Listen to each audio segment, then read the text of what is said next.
I hate the Jaguars. Okay, I don't fully hate them, but I'll say this. I hate how much I love the Jaguars, and I hate how much they really like to affect my entire week. I'll get into that, but first I want to give a shout out to Sleeper. Sleeper is a sponsor of this channel, and they're going to give you a free $20 deposit using promo code UCFJAG. That's no money down. That's a free $20 deposit. Essentially take different player stats, go higher or lower on their numbers. I know last week I hit 3 or 4 different guys. Always wide receiver ones go off against the Jaguars. So Nico Collins is an easy hire from last week, and I was able to turn $5 into $30. So it's pretty cool. So check out Sleeper for sure. Use promo code UCFJAG for a free $20 entry. Terms and conditions do apply. So guys, last week's game, essentially, I'm sorry for the lack of content this week. I left to go on a cruise on Monday with the family and came back yesterday, which was Friday. And golly, I don't ever remember like a non-playoff game just sitting with me the way this one did. It stuck with me, just the way the Jaguars collapsed against a division opponent, against a division rival, which they are a division rival.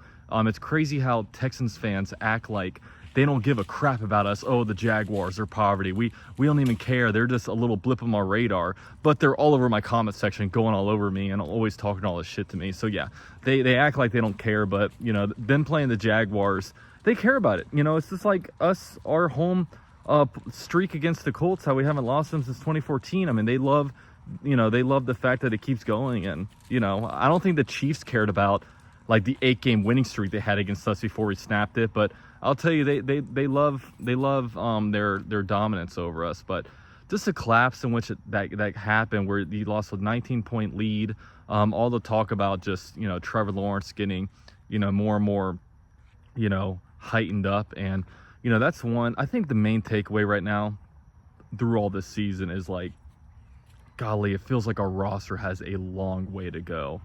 Just a long way to go. Like, where are the Jaguars' foundational pieces? And before we get into the foundational pieces, let's just take a look at the Jaguars rookie class. I mean, Jaguars use a first-round pick to trade up to get Travis Hunter. He's out for the year. Also, what happened to our day 2 picks? Caleb Ransaw didn't even play in a preseason game before he got put on the IR. Wyatt Milam is somehow on the injury sheet every single week, even though the guy hasn't played. That's a little bit crazy to me. And then like the Jaguars, they're getting like special teams impact from like Jack Kaiser and Ryan Lane, and that's about it. We're not getting anything. And we have a couple running backs. LaQuint Allen, dude is a dog. I love him.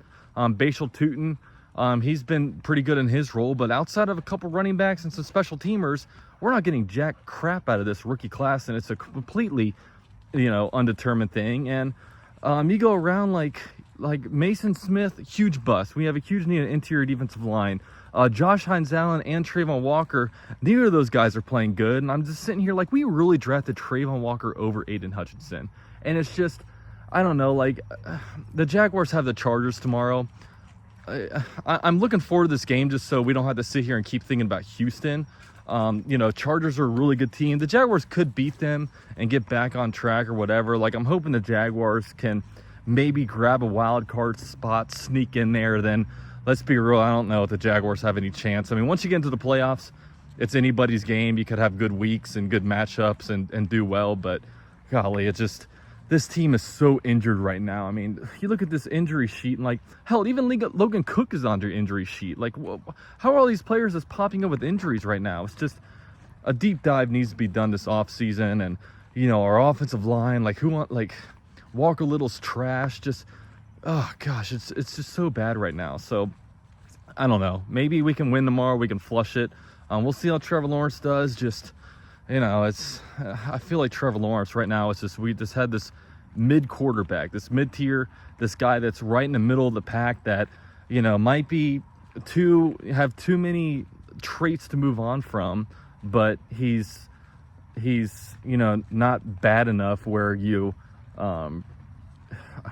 like, what am I trying to say? Like, he's not bad enough where you want to really move on from him because it's hard to find a guy to replace him, but he might not be good enough to ever really take us anywhere. Like, we might still, I just want to have a football team where every Sunday we don't have to sit here and be like, oh, well, we have to run the ball well. We need to make sure that we run the ball well. It's like, no, I'd like to sit here and be like, our run game sucks, so our quarterback can dish it all over the field. You know what I mean? It's just, you know, Trevor Lawrence, he has good games every now and then, but more often than not, you know, we're trying to make excuses for him every week. And there are legit excuses. I mean, wide receiver core sucks. The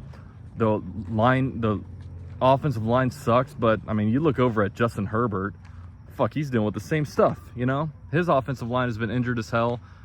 And I mean, his receiving core, it's nothing insane. I mean, Ladd McConkey is a good player.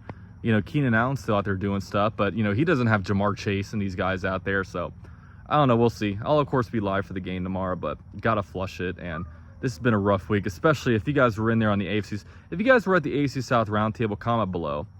I don't think it was my best performance. Of course, you know, that night, like, I jumped on a cruise, and, you know, the day after the Jaguars played, then I didn't think about the game for, like, 2 days. I just tried to flush it. Then I jump on there, and, like, oceans were rough. I was feeling sick. The wife was in the room, like, you know, puking a little bit, and, like, oh, I just got on there. These guys jumped all over me. They were like, and that's the thing about this game is, like, you know, I'm in a minority where I'm like, okay, Trevor Lawrence isn't culprit number one.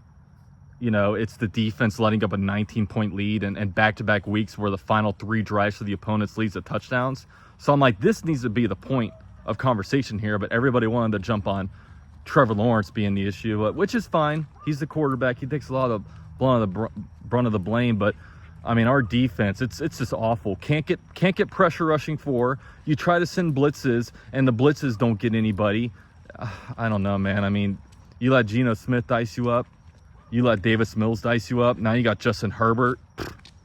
I don't know, man. Not feeling good about this game. Maybe they surprise me. Jags need to win some games here. You dropped 3 out of the last 4, and now you're getting into, like, pretty much must-win territory every single week. We'll see. But let me know what you guys think. Drop a like on this video. See you guys tomorrow. Go Jags.